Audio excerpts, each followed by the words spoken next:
Muchas bendiciones, hermanos. Vamos a comenzar en el día de hoy con la vida de Natanael, uno de los 12 discípulos de Jesús, conocido en los evangelios como el apóstol Bartolomé. Vamos a comenzar con el evangelio de Juan, capítulo 1, versículo 51, que dice así. Juan, capítulo 1, versículo 51. De cierto os digo, de aquí adelante veréis el cielo abierto y a los ángeles de Dios que suben y descienden sobre el Hijo del Hombre. Pasemos a las circunstancias personales de Natanael. Natanael era más conocido como Bartolomé en los libros de Mateo, Lucas, Marcos y Hechos. ¿Pero qué significa Bartolomé? Significa hijo de Tolmai. Así como a Jesús se lo conocía como hijo de José, que sería Bar-José, a Natanael se lo conoce como Bartolomé, hijo de Tolmai. Por eso en este estudio bíblico lo vamos a llamar por su nombre, que es Natanael, ya que Bartolomé en aquella época era como el apellido, que designaba su origen genealógico, de dónde procedía esta persona.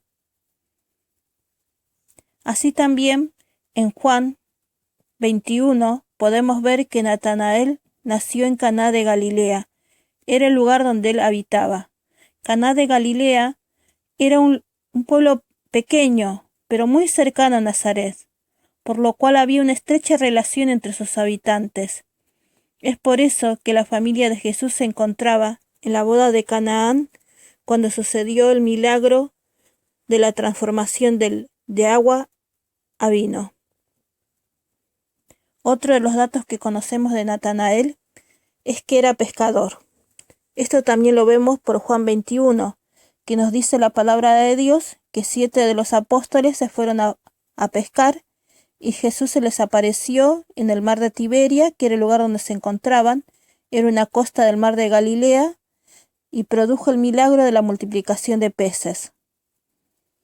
También sabemos de Natanael que era oyente de Juan el Bautista, ya que Jesús se encontraba por el desierto, donde estaba ministrando Juan el Bautista, cuando lo llama Felipe. Y Felipe va en busca de Natanael, por lo cual no sabemos si Natanael era un discípulo de Juan el Bautista, pero sabemos ciertamente que escuchaba el mensaje que Juan el Bautista predicaba. Vamos a comenzar con la instrucción que Natanael recibió en el ministerio de Jesús. Lo primero que podemos decir es cuando Felipe le anuncia el mensaje del Mesías a Natanael. Según la palabra de Dios, vemos que Felipe era amigo de Natanael. Por eso en los evangelios siempre se los nombra a los dos juntos, Felipe y Bartolomé. Es también este el motivo que cuando Felipe tiene un encuentro con Jesús, lo primero que hace es ir y buscar a Natanael, y le dice, hemos hallado a aquel quien escribió Moisés en la ley y los profetas. Felipe conocía muy bien a Natanael y sabía que era un estudioso de la palabra de Dios, que conocía la ley y conocía las profecías mesiánicas, y por eso le dice, hemos hallado. ¿Quién era esta persona? Jesús, hijo de José de Nazaret. Pero también sabemos que Natanael era de Canaán, y si hay alguien que conocía a Nazaret, era Natanael, ya que era un pueblo vecino, cercano a donde él vivía. Por lo cual él responde, ¿de Nazaret puede salir algo bueno? Vemos esto como algo prejuicioso. ¿Por qué dice que de Nazaret no puede surgir nada bueno?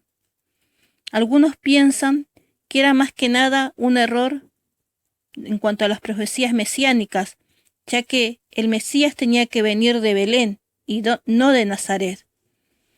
Pero a la vez también sabemos que al decir no puede salir algo bueno es un símbolo de prejuicio, porque si solamente se refería a un hecho bíblico, podría haber dicho de Nazaret, no es posible porque no está en la palabra de Dios, porque Miqueas dice que tiene que surgir de Belén o no está de acuerdo a las escrituras, pero él agrega, no puede salir algo bueno de ese lugar.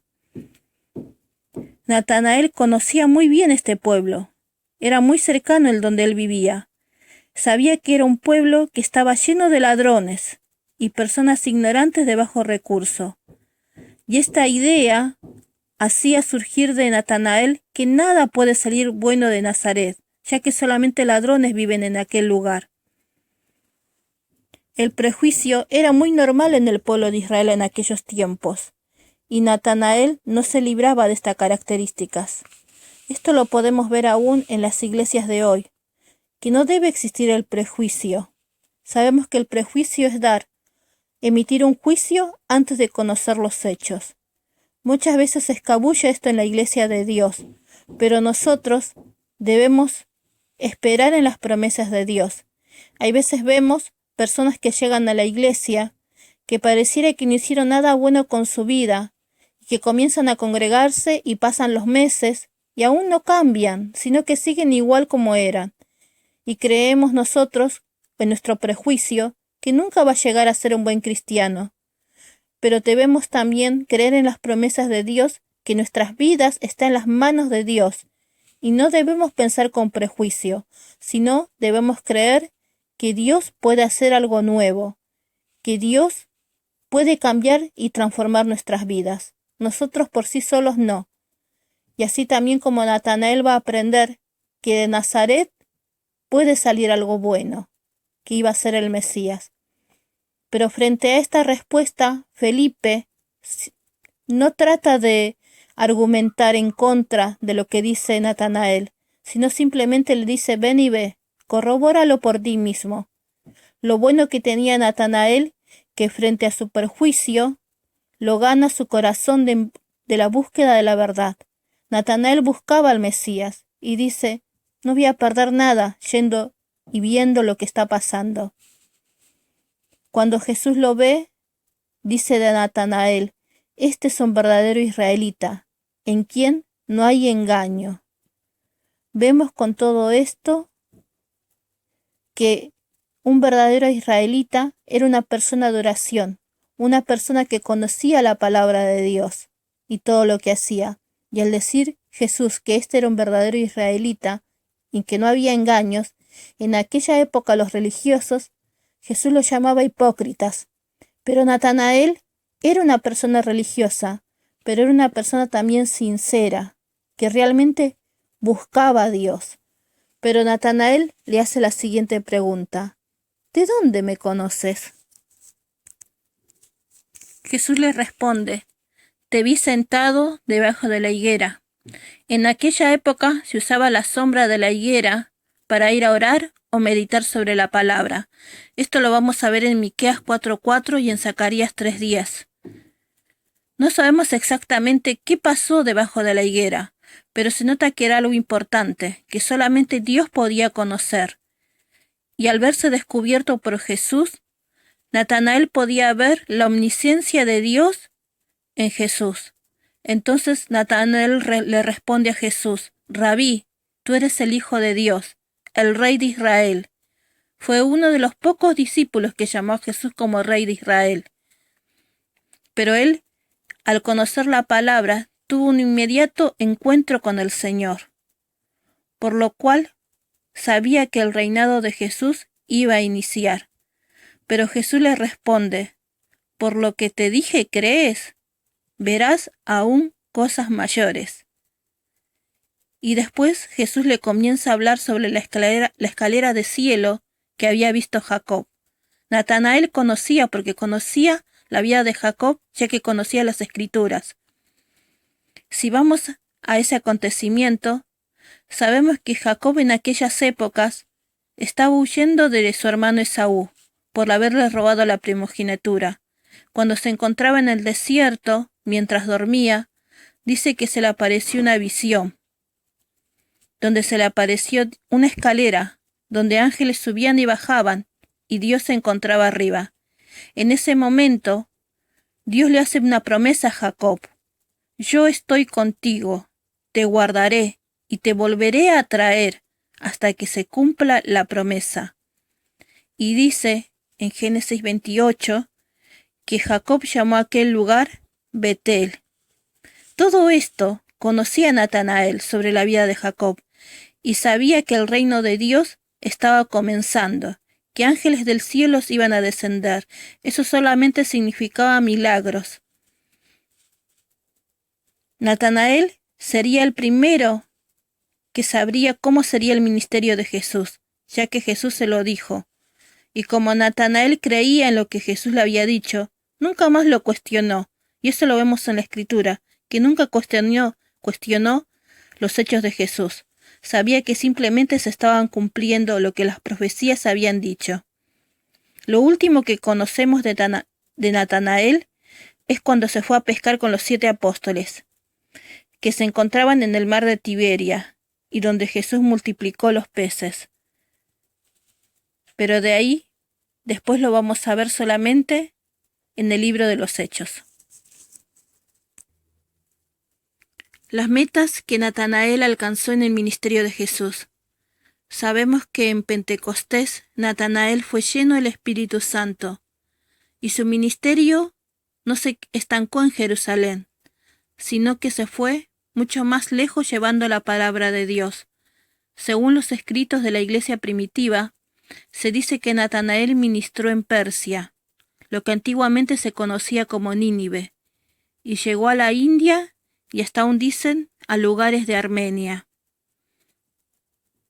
Estos lugares eran lugares donde vivían personas paganas. Sabemos que el pueblo de Israel no tenía comunión con los paganos.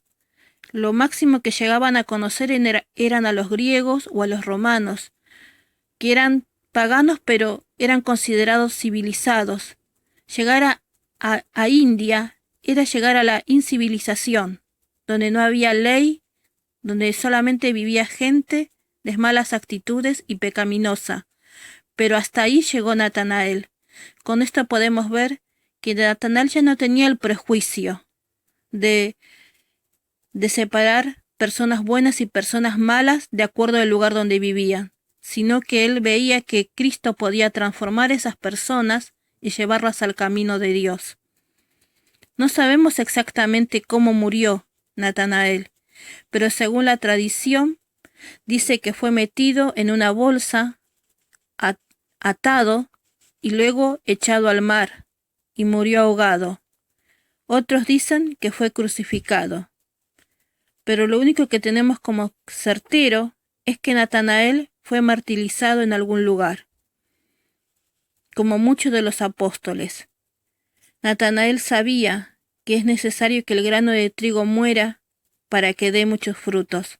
Por eso los apóstoles no le temían a la muerte, sabían que morir en Cristo era ganancia.